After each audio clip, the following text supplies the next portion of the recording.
Bonjour chers auditeurs et chères auditrices de notre web radio R212, notre auteur Aziz Bousseta, en sa qualité de chroniqueur invité, partage son avis et sa réflexion avec vous dans cet article intitulé Netanyahou et les collaborationnistes.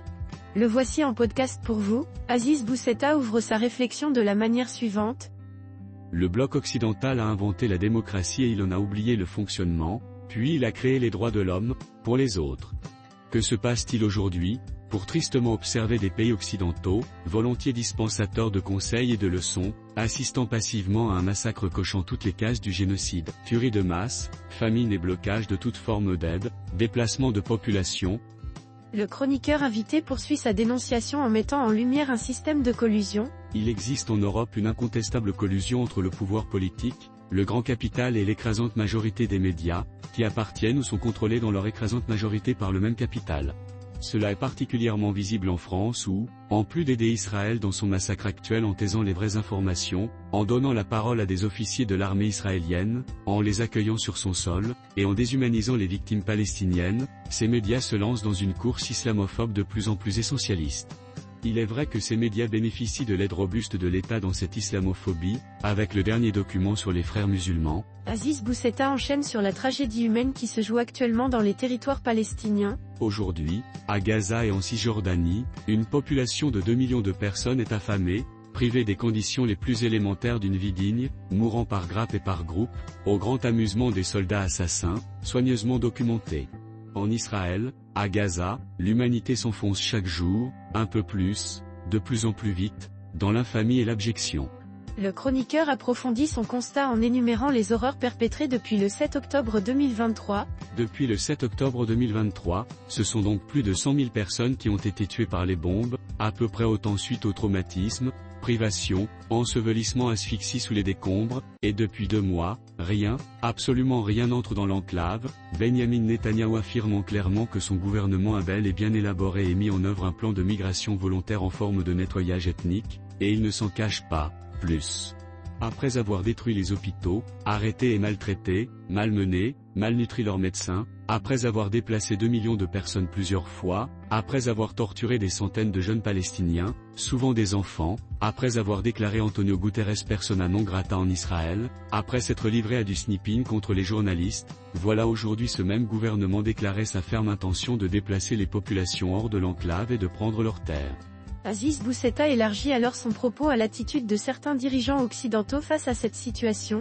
Que faut-il de plus à Donald Trump, Keir Starmer, Friedrich Merz, à Emmanuel Macron, Giorgia Meloni, Donald Tusk, Mike Carney et d'autres de moindre importance pour emboîter le pas aux dirigeants de rares pays qui honorent l'Europe comme l'Espagne, l'Irlande ou encore la Suède?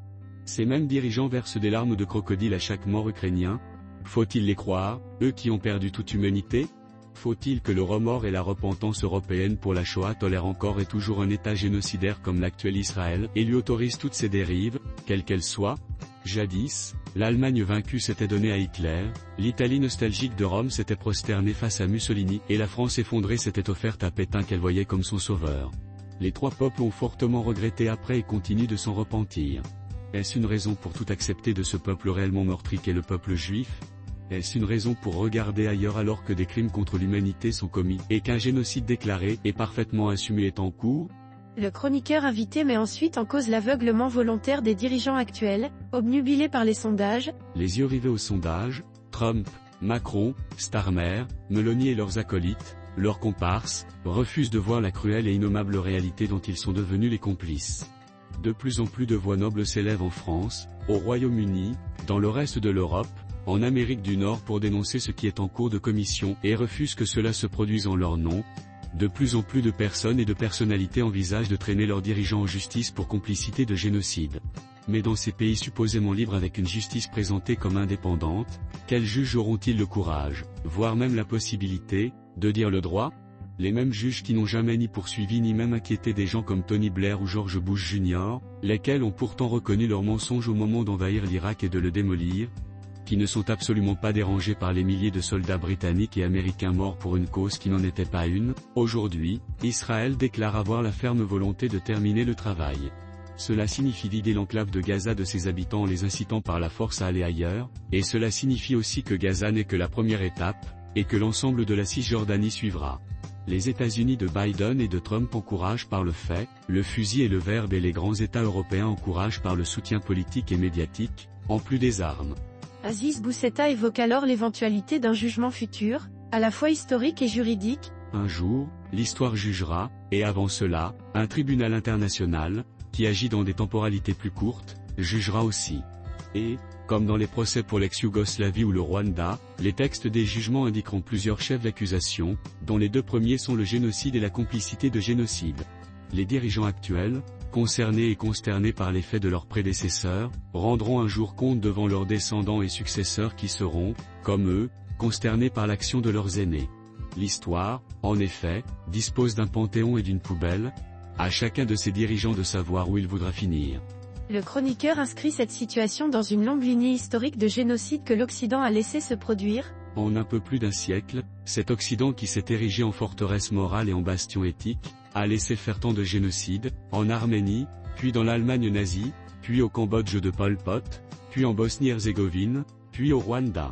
À chaque génocide, les dirigeants regardaient ailleurs, calculaient leurs intérêts immédiats, et quelques années après chaque génocide, la durée pouvant varier de quelques mois, comme en 1945, à plusieurs dizaines d'années, comme pour le Rwanda ou l'ex-Yougoslavie, des procès étaient ouverts. Et pour conclure, Aziz Boussetta dénonce la lâcheté et la complicité silencieuse des puissances américaines. Nous ne faisons que répéter l'histoire et les maigres et très prudentes critiques formulées contre Israël, et son gouvernement fasciste et raciste montrent la pusillanimité coupable et la complicité de fait de ces dirigeants américains qui, plutôt que mettre un terme au génocide assumé, préfèrent museler leurs propres opinions publiques en imposant dans leur pays une doxa écrite par des esprits malades à Tel Aviv. Aziz Boussetta conclut son article en ces termes saisissants. Une forme de pétainisme occidental, un pétainisme collaborationniste avec un génocidaire d'ores et déjà condamné par la terre entière. L'histoire jugera et sa poubelle sera amenée à singulièrement s'élargir. Chers auditeurs de la web radio R212, merci d'avoir été à l'écoute de ce podcast, et de partager avec nous ce moment d'échange et de découverte. Votre présence et votre fidélité sont notre plus belle récompense. On se dit à très bientôt, si vous le voulez bien. Avec toute notre gratitude, l'équipe de R212.